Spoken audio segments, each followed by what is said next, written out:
লুটপাট ও পাচারের অভিযোগে আইনি প্রক্রিয়ার আওতায় শেখ পরিবারসহ 10 শিল্পগোষ্ঠীর অর্থ ও সম্পদ জব্দ করা হয়েছে।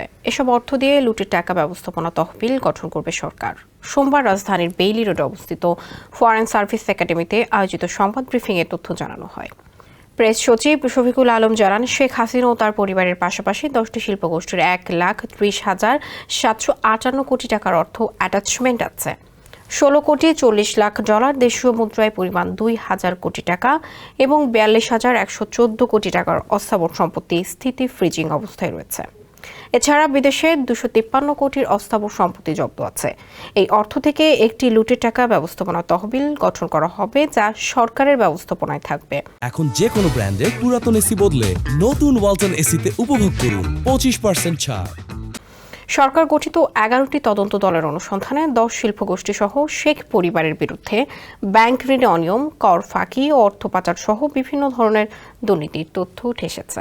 এর মধ্যে সবচেয়ে বেশি অনিয়ম ও পাচার করা অর্থের খোঁজ মিলেছে এস আলম গ্রুপের। ইতিমধ্যে এসব ঘটনায় একাধিক মামলা দায়ের করা হয়েছে। বিদেশে পাচার হওয়া অর্থ ফেরত আনতে সরকার একটি বিশেষ অধ্যাদেশ প্রণয়নের উদ্যোগ নিয়েছে।